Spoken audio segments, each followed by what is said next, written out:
Nada, pues lo primero, muchas gracias a Digitales, ¿no?, por invitarnos y justo en una mesa, ¿no?, tan variada para hablar de un tema clave, ¿no?, como es las tecnologías duales, ¿no?, que como bien acabamos de escuchar va a ser uno de los puntos que cambien un poco quizá la realidad de muchas empresas en este país que están viendo ahora cómo entrar, ¿no?, en este sector. Y bueno, creo que tenemos aquí unos ponentes excepcionales para también darle algunas claves, ¿no?, porque es un tema que llevamos años hablando un poco, pero se queda mucho en lo teórico y quizás es hora de dar un par de consejos prácticos y un poco cómo lo ven tanto desde las instituciones públicas, ¿no?, con Rosa, como desde el mundo de la empresa, ¿no? Así que no vamos a perder el tiempo, que la última mesa además tiene una responsabilidad siempre con el estómago de todos los presentes, que esperaremos respetar. Así que vamos a empezar con Julio. Quería empezar contigo para hablar un poco sobre la dimensión de la oportunidad que tenemos ante nosotros, ¿no? Y un poco cómo medirle y cómo acotar un poco este sector nuevo, ¿no?, que está reforzándose quizá, y es el de estas tecnologías, ¿no?, que vale tanto para lo militar como para lo civil. Hola, pues muy buenos días a todos.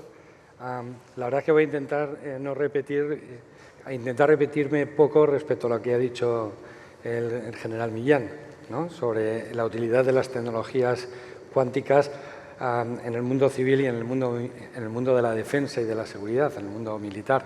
Aunque yo iría un poquito más allá, ¿no? Yo creo que cuando hablamos de tecnologías cuánticas actualmente también vemos o podemos hablar de una nueva forma de entender la innovación, ¿no?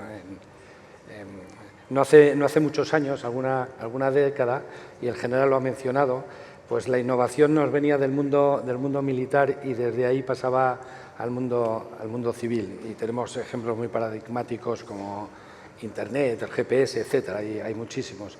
Lo que nos encontramos actualmente es una situación diferente. Después de un periodo de tiempo en el cual, pues por un lado, las Fuerzas Armadas han estado infrafinanciadas y sus presupuestos han estado muy limitados, y por otro lado, la velocidad que ha tenido la tecnología, pues nos encontramos en que ante la necesidad de utilizar tecnología, pues nuestras Fuerzas Armadas han tenido que reutilizar esa tecnología que había evolucionado muchísimo en el mundo militar, y con esas pequeñas adaptaciones que hablaba el general, pues les está resultando de mucha utilidad. Yo creo que a futuro, en la medida en la que las Fuerzas Armadas empiezan a estar mejor dotadas desde el punto de vista presupuestario, pues esa innovación va a ir en ambas direcciones.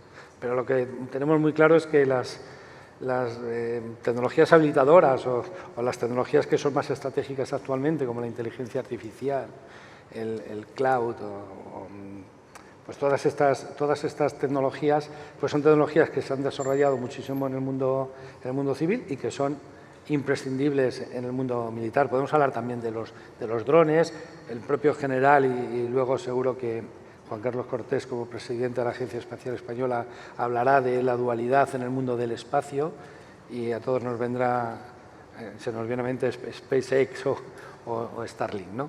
Y la oportunidad, yo creo que estamos ante una oportunidad, una gran oportunidad país. Si realmente coordinamos adecuadamente en nuestras fuerzas, desde el punto de vista de la administración, la industria, los ecosistemas innovadores, los centros tecnológicos y las universidades, si lo hacemos bien, tenemos una oportunidad histórica, porque confluyen varias fuerzas. Hay una conciencia política, cosa que no siempre había ocurrido, hay una conciencia social, está bien aceptado, incluso demandado por la sociedad, hay inversión, no solo inversión pública, que también hay inversión privada, y además nuestra industria tiene un nivel, nuestras universidades tienen un nivel de madurez muy alto, con lo cual, pensando que esto no es una moda que va a durar unos años, sino que yo creo que es un tema de décadas, tenemos una oportunidad magnífica como país. Y fíjate, ya para acabar, diría que la discusión ya no está en la dualidad de la tecnología, ni tan siquiera en la tecnología. Yo creo que la discusión está en cómo podemos transformar esa inversión y esa innovación en capacidades industriales, capacidades que sean útiles para nuestra soberanía, que sean útiles para nuestra sociedad y a la velocidad adecuada. Hablo de innovación, ¿no? Y esa innovación tiene un consenso que viene con un apellido, ¿no?, que es europea, ¿no? No sé, este contexto pro soberanía, Luis, ¿cómo cree que afecta a las empresas? ¿Un impulso para lanzarse a emprender proyectos innovadores? Sí, en ese sentido, aquí tenemos que destacar que no es digamos, un tema puntual, sino que es un cambio de contexto muy claro, ¿no? La introducción del concepto de autonomía estratégica, ¿no? En este sentido, tenemos que pensar que antes las empresas innovaban en un contexto de mercado global, pero esta concepción que se ha incorporado últimamente de autonomía estratégica europea hace que la generación de capacidades en tecnologías críticas como la inteligencia artificial, los semiconductores, el cloud, etcétera, hace que sea un nuevo factor, ¿no? Y este nuevo factor está apoyado en un concepto muy relevante, que es que las políticas europeas están alineándose a nivel industrial, de defensa y tecnológico, cosa que previamente no había pasado, ¿no? El general lo mencionaba, ¿no? Que por primera vez la Comisión Europea ve con buenos ojos y quiere poner el foco también en las políticas de defensa, ¿no? El 2 de junio se presentó un paquete de soberanía tecnológica por parte de la Comisión Europea donde se establecían diferentes políticas, la CHIPS JU 2.0, también políticas dentro de la IA. Todo esto se va a implementar posteriormente en diferentes iniciativas, por ejemplo, una que está mucho tiempo esperándose y se ha publicado finalmente es la de las gigafactorías de IA, ¿no? Ya teníamos factorías de IA financiadas por la Comisión Europea, pero esto ya es pasar a una escala superior a las gigafactorías. Por lo tanto, vemos que hay un marco muy claro por parte de la Comisión que permite esa autonomía estratégica, ¿no? Y eso se lleva a números, porque hay que tener en cuenta que ahora mismo se está negociando el marco financiero plurianual de la Comisión Europea que llevará, digamos, el presupuesto durante los próximos 7 años, de 2028 a 2034, y los números se incrementan, en el caso, por ejemplo, de las tecnologías de defensa, por 5, ¿no? Estaríamos hablando de prácticamente de 150.000 millones que la Comisión Europea pone encima de la mesa durante este periodo de 7 años para financiar este tipo de desarrollos. Por lo tanto, es un punto de no retorno, ¿no? Ahí, y vemos claramente que uno de los aceleradores de esto, bueno, ya lo comentábamos, es el contexto geopolítico, ¿no? Todos estamos viendo que es un interés prioritario de los gobiernos ahora mismo financiar este tipo de iniciativas, ¿no? Si bien es verdad que no es una iniciativa que puede coger cualquier empresa, ¿no? Aquí tenemos que pensar que nuestras empresas, las empresas que se quieren involucrar en este tipo de tecnologías tienen que tener capacidades y también tienen que pensar en el exterior, tienen que mirar a ser empresas exportadoras. Por lo tanto, está claro que es una iniciativa muy relevante, pero que tenemos que subirnos al carro aportando esas tecnologías que exigen, ¿no? Es la autonomía estratégica. Claro, ¿no? En este marco, habrá muchas empresas, ¿no?, que nunca han estado en el segmento de la seguridad o el militar y ahora lo ven como una oportunidad, ¿no? No sé, Ildefonso, porque están los dos lados, ¿no? ¿Qué consejos le darías a una empresa que quisiera iniciar este camino? Bueno, buenos días en primer lugar. Y yo creo que dar consejos siempre es algo complicado, ¿no? Porque yo creo que tenemos un tejido empresarial muy importante, un tejido empresarial que sabe hacer las cosas muy bien. Tenemos empresas que a lo largo de los últimos años están liderando grandes consorcios europeos, están trabajando en los principales países del mundo, con lo cual yo creo que las empresas españolas, cuando decidan ir a un ámbito como el de la defensa, creo que lo van a hacer muy bien.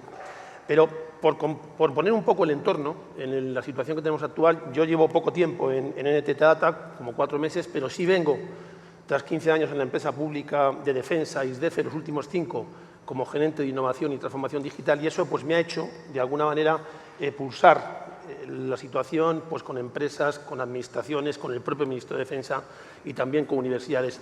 Y en lo que siempre veíamos o podíamos observar es que tenemos 3 barreras que las empresas deben superar. La primera es cultural, es decir, no todo el ámbito de defensa son sistemas de armas, no todos son carros de combate, no todos son aviones, no son digamos, esos sistemas que sirven para la guerra, como decía el teniente general Millán. Estarán de acuerdo conmigo que el Ministerio de Defensa es una pequeña administración general del Estado, donde tenemos desde un Ministerio de Trabajo que organiza a 120.000 personas, tenemos sanidad, tenemos enseñanza, tenemos logística, y ahí es donde las empresas que lo hacen también en el ámbito civil lo pueden hacer también en el ámbito de defensa. Yo creo que el ámbito de defensa trasciende, con esos ejemplos, a lo que es el ámbito militar. Luego, la segunda barrera, yo creo que es sistémica. Julio apuntaba a la colaboración. Hoy en día no se puede ir solo. O se colabora o va a ser muy complicado cumplir los objetivos. Y ahí es necesaria empresas, instituciones, Ministerio de Defensa, pero también un elemento muy importante como la universidad, que está aportando talento y está aportando conocimiento. Hay un instrumento que en España se está poniendo en marcha en los últimos años, que son los PEM, los Planes Especiales de Modernización, que pueden ser un elemento clave y fundamental para crear ese ecosistema estratégico y autónomo de la industria de defensa. Y yo creo que la tercera barrera es la velocidad. Ahora mismo Europa está en una carrera tecnológica con Estados Unidos y con China. Yo creo que dicen que Europa se ha despertado. Yo no estoy de acuerdo. Yo creo que a Europa la han despertado. La ha despertado nuestro amigo del otro lado del Atlántico, la ha despertado la guerra de Ucrania y ahora mismo no podemos tardar en las decisiones porque al final el cambio geopolítico y el mercado cambia en semanas, con lo cual no podemos alargar las decisiones. Consejos, sí, tenemos fórmulas, ¿vale? La primera, yo creo que las empresas deben creer en ellas mismas. Las empresas deben aportar al Ministerio de Defensa aquello que hacen bien en el mundo civil. Hay un programa en el Ministerio de Defensa que es el programa Coincidente, que este año cumple 40 años, donde se recogen todas aquellas iniciativas y propuestas que el tejido empresarial puede realizar en nuestro Ministerio de Defensa. Segundo, creo que es fundamental que las empresas participen y se integren en aquellas iniciativas que saque el Ministerio de Defensa. NTT Data ahora mismo está mentorizando una empresa en una iniciativa de la Armada, de elementos esenciales del buque autónomo, donde todas las semanas tenemos una reunión con la empresa a la que aportamos nuestro conocimiento, nuestros medios, nuestra tecnología y ellos, sobre todo, aportan también la idea. Como digo, colaboración. Las empresas tractoras son importantes para que las pequeñas y medianas empresas puedan entrar, en este caso, en el ámbito de la defensa. Y luego también el propio Ministerio de Defensa, a través de la Subdirección General de Estrategia Industrial para la Defensa, estupendamente dirigida por el general Vicente Torres, pueden acudir donde les van a dar todo tipo de información y todo tipo de facilidades. Y solamente terminar con un dato. En el año 2025, las empresas, startups, pequeñas y medianas empresas europeas, captaron 8.700 millones de dólares en fondos. Un 55% más que en el año 24 y una cuarta parte más que hace un lustro.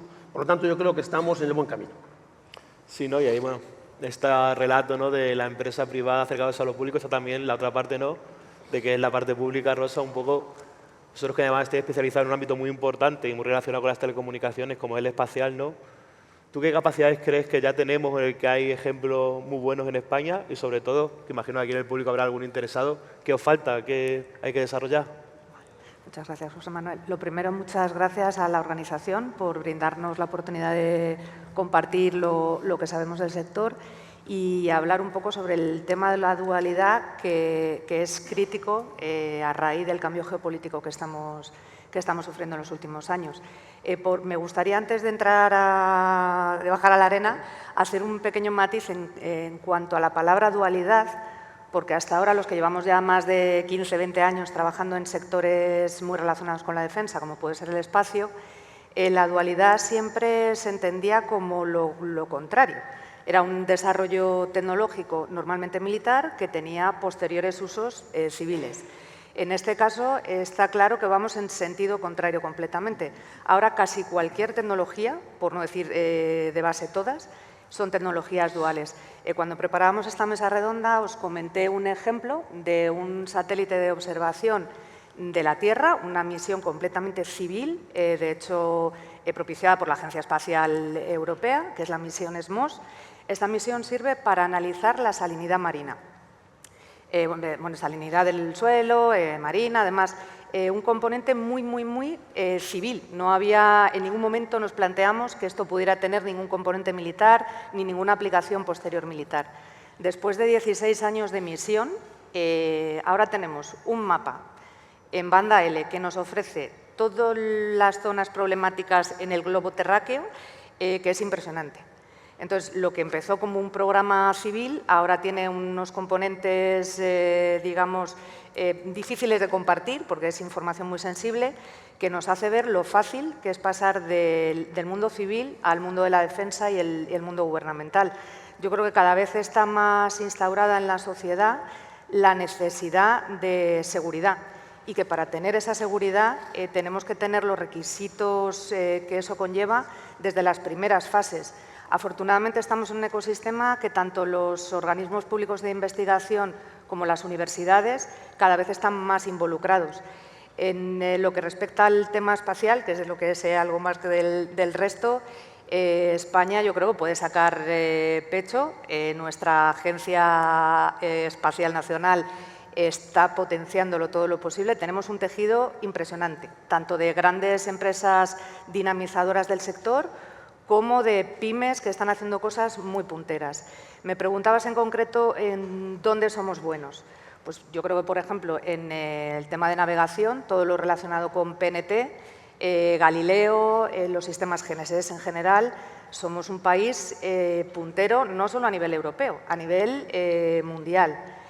Tenemos empresas muy potentes en desarrollo de cargas útiles para observación de la Tierra. En vigilancia espacial, todo lo que conocemos como la situación, estar pendientes de lo que nos está pasando por encima, ¿vale? El SSA, SST, somos muy punteros. ¿Tenemos otros campos donde tenemos margen de mejora? Sí. O sea, hemos hablado de soberanía nacional, soberanía europea. Ahora mismo distinguir entre soberanía nacional y europea cada vez está más difuso. Pero al final los franceses se guardan lo suyo, los alemanes lo suyo, nosotros yo creo que somos más generosos, pero también tenemos que asegurar nuestra soberanía. Además, simplemente por nuestra posición geográfica, creo que tenemos un potencial tremendo, por ejemplo, en un tema tan importante como es el acceso al espacio. Está fenomenal desarrollar cargas útiles, tener un montón de aparatitos que nos van a decir en tiempo real dónde está cada vehículo, cada activo, cada infraestructura crítica, pero si no somos capaces de poner eso arriba en un tiempo razonable, la soberanía pierde un poco de sentido. Ahí, pues, simplemente por la ubicación que tienen nuestras Islas Canarias, un sitio maravilloso para plantearnos alternativas de este tipo. Las constelaciones de órbita baja para comunicaciones seguras. Aseguramos que bajamos la latencia. Ahí tenemos margen de mejora. Pues yo creo que hay un montón de desarrollos.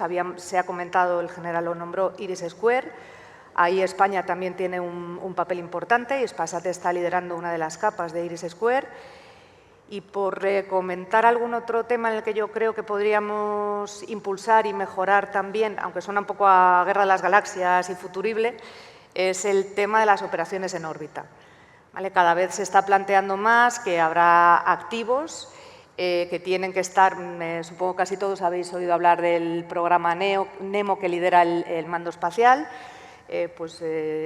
Suena muy futurista y muy a largo plazo, pero yo creo que lo tenemos encima. O sea, necesitamos satélites que vigilen a otros satélites, inteligencia en órbita que nos diga si es una maniobra amiga o enemiga.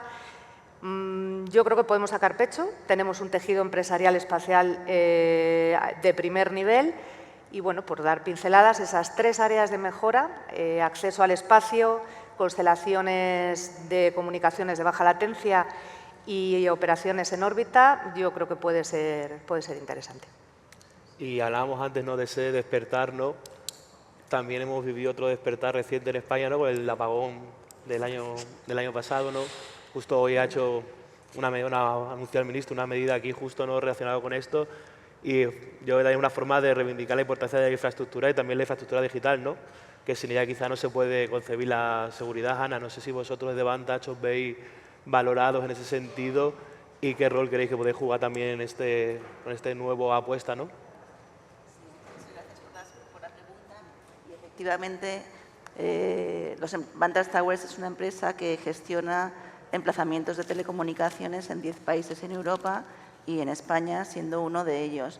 Los emplazamientos de telecomunicaciones son los grandes desconocidos del sector. La verdad es que yo no sé por qué, porque solo en España hay 40.000 aproximadamente, de los cuales el 25% son gestionados por nosotros.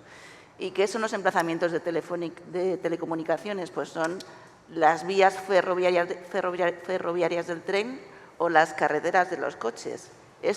Son los emplazamientos a la conectividad, a las tecnologías duales de telecomunicaciones. El apagón lo puso de evidencia y nosotros creemos que es un activo que no solo está infravalorado, sino que es desconocido y es un activo crítico porque es la base física de las comunicaciones críticas en Europa. ahora mismo. Entonces, es un activo que hay que proteger, que hay que reforzar, que hay que blindar, porque igual que las vías ferroviarias, los emplazamientos de telecomunicaciones tardan años en construirse, cuesta mucho dinero construirlos, también mantenerlos y al mismo tiempo están muy expuestos a vaivenes regulatorios, de urbanismos, de negocios, etcétera, etcétera, etcétera.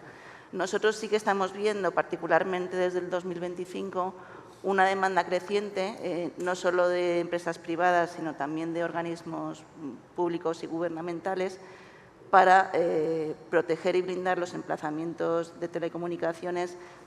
Operamos en España, como decía, pero también en países como Alemania, Hungría, Reino Unido, Rumanía, etcétera, para asegurarnos que los emplazamientos son capaces de dar continuidad a la conectividad de ciudadanos, pero también de efectivos de la UME, del aire, de la Armada, etcétera, etcétera, etcétera, en condiciones ordinarias, pero también en condiciones extraordinarias.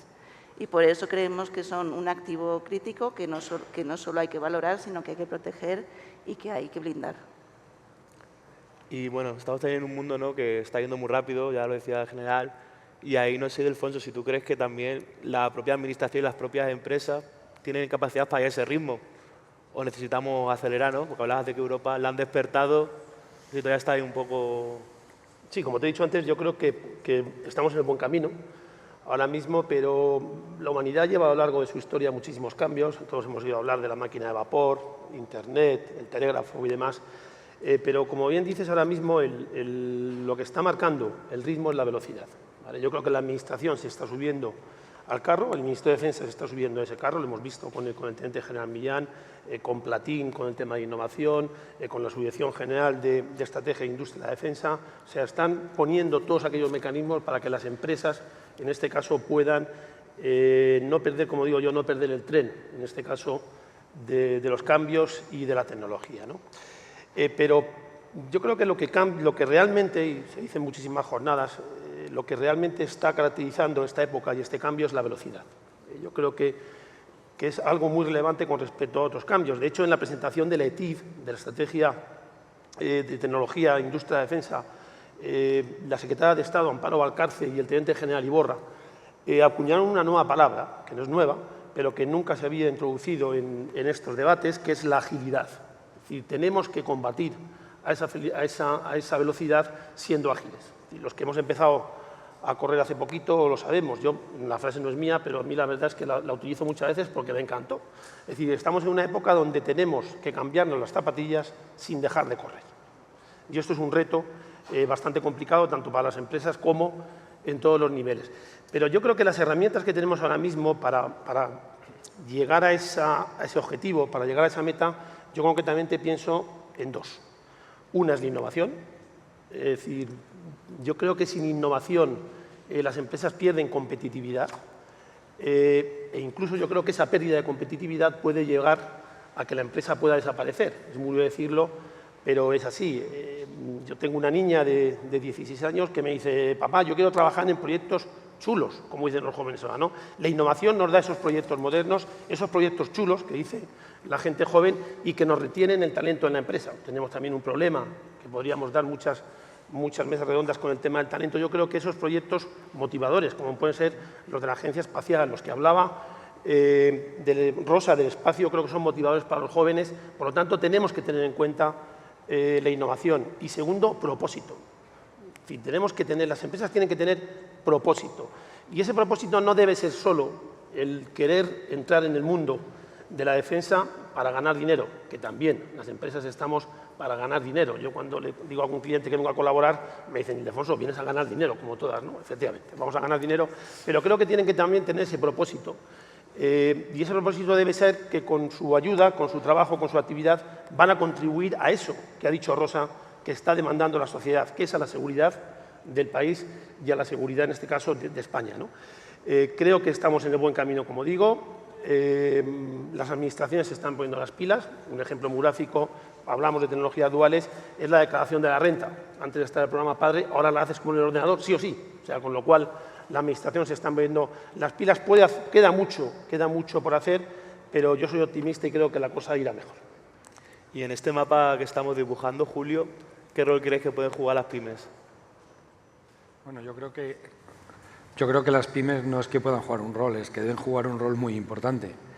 Porque siempre que analizamos los ecosistemas de innovación, nos encontramos que aquellos que son exitosos cumplen una regla, y es que hay una simbiosis muy importante entre las grandes compañías, que evidentemente aportan escala, capacidad de integración, acceso al mercado, capacidad de ejecución rápida, pero son claves las pymes. Las pymes aportan agilidad, por supuesto, pero también es donde está la innovación disruptiva y es donde está la especialización. Con lo cual, la verdadera fortaleza es cuando estos ecosistemas trabajan juntos. Evidentemente, aquí pues, hay deberes y obligaciones, ¿no? Por un lado, pues a las pymes hay que darles algún tipo de apoyo, hay que ayudarlas a que participen en los programas, tanto nacionales como internacionales, y hay tanto las administraciones públicas como las agencias públicas pues tienen un papel muy importante. Por otro lado, también hay que crear ese entorno, estas palancas que ayuden a que esa colaboración entre las grandes empresas y las pymes sean eficientes. Siempre hay reticencias por ambas partes y hay que olvidarse de esas reticencias y crear el contexto para que trabajen bien conjuntamente. Y, por otro lado, hay que ayudarlas a internacionalizarse. Las pymes tienen que olvidarse de trabajar en un mercado local porque la tecnología es global. Y no nos tenemos que olvidar de la financiación. Si para las grandes empresas la financiación es importante, para las pymes es su línea de vida.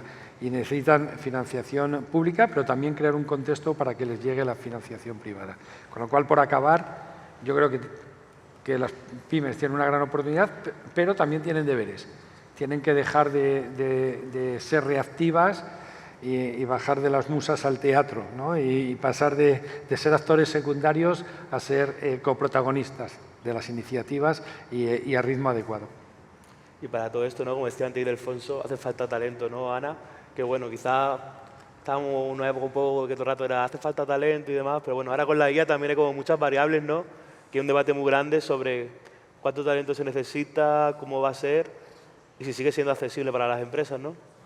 Sí, sin duda. La verdad es que yo a veces pienso que la inteligencia artificial, las nuevas tecnologías, la inteligencia del dato ha venido a cerrar la cuadratura del círculo en nuestro negocio. Porque, como decía, los emplazamientos son las vías ferroviarias de la conectividad, pero están expuestos a una cantidad ingente de datos que están continuamente en movimiento. Entonces, nosotros sí estamos pudiendo acceder a talento digital y a inteligencia artificial con graduados recientes, pero quizá lo que más nos está costando es combinarlo como con los oficios de toda la vida, porque para nosotros es tan importante la inteligencia artificial como el señor o señora que lleva 30 años construyendo emplazamientos de telecomunicaciones.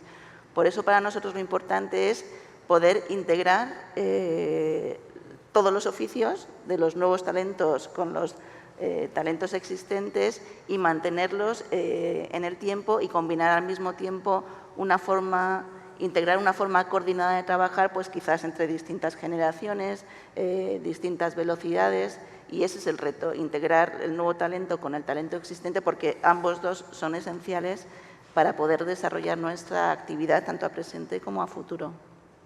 Y Luis, tú antes has hecho mucha mención a, digamos, todos los proyectos europeos que hay y que se está gestando.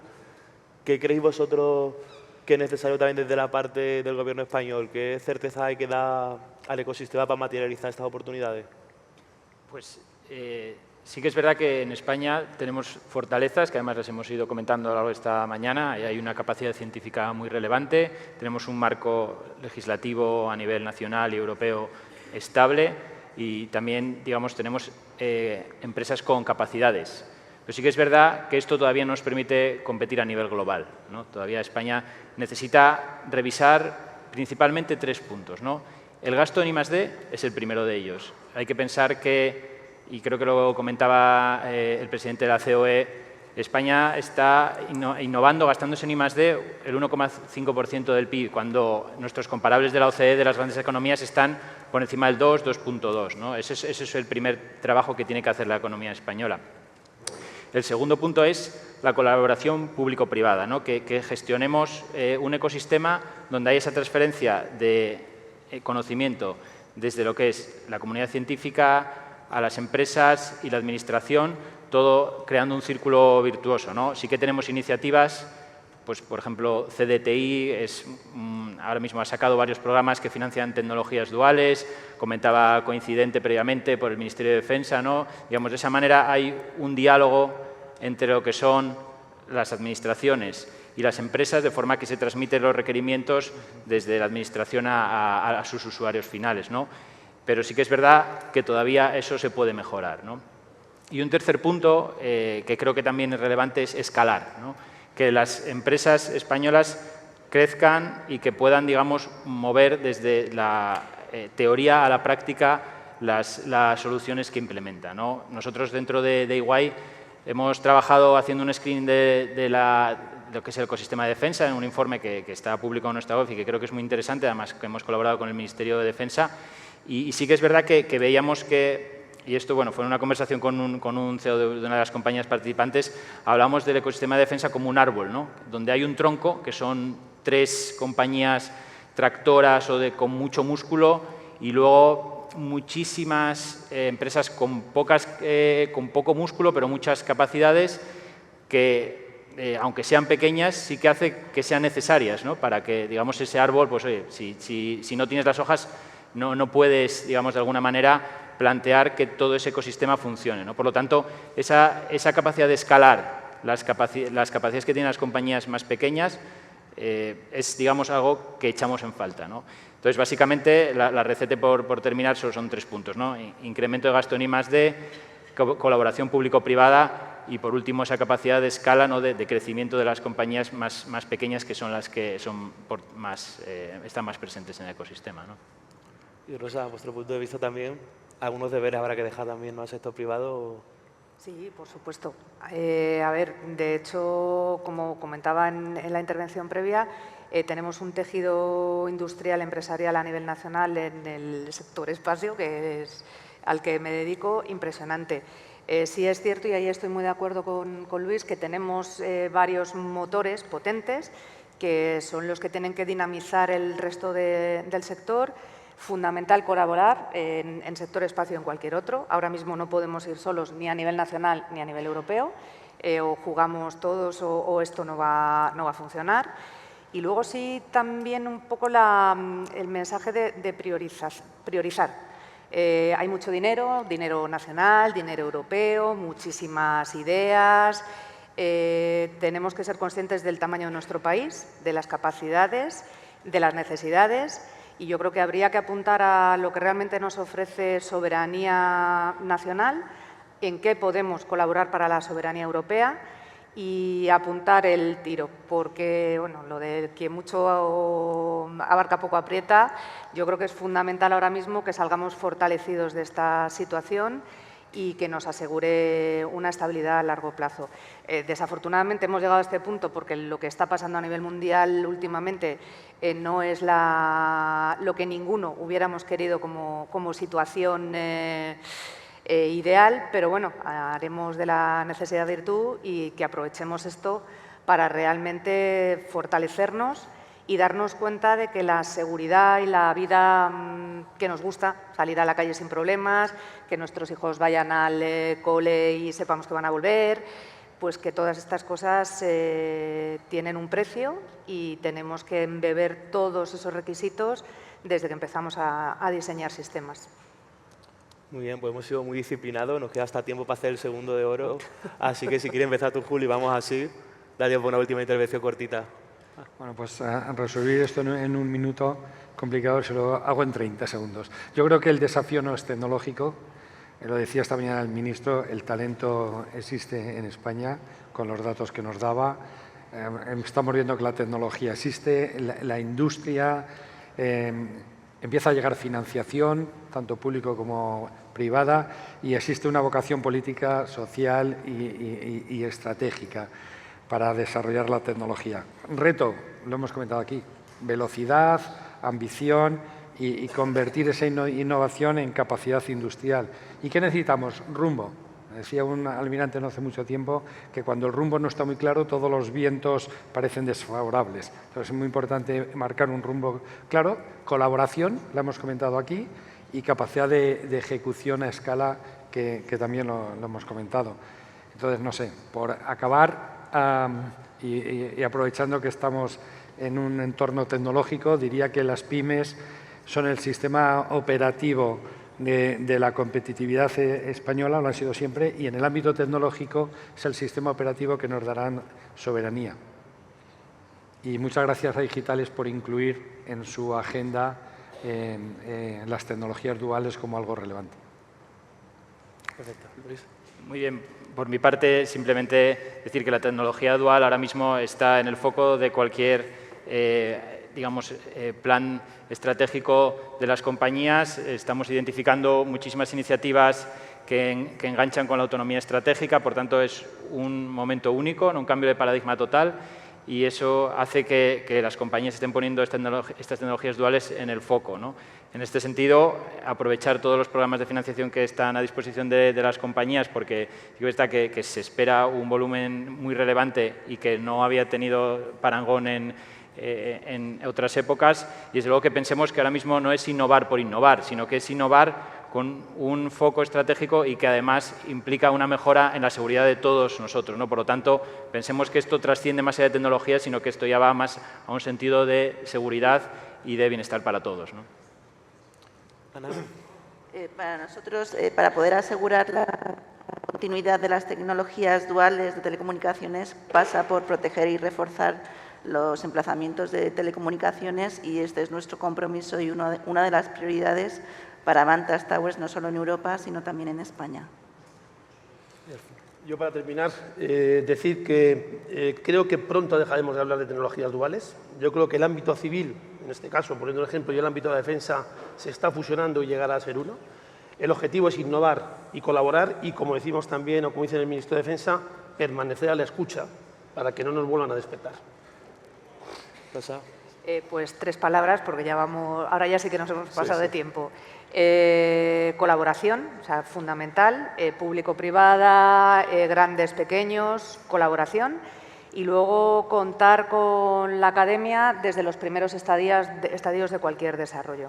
O sea, universidades y centros de investigación, fundamental para que esto salga bien. Estupendo, pues nada, pues no robamos más tiempo a los siguientes ponentes. Muchas gracias a todos por vuestra escucha. Y nada, creo que toca al director de la Agencia Espacial Española, así que cuando quiera. Muchas gracias.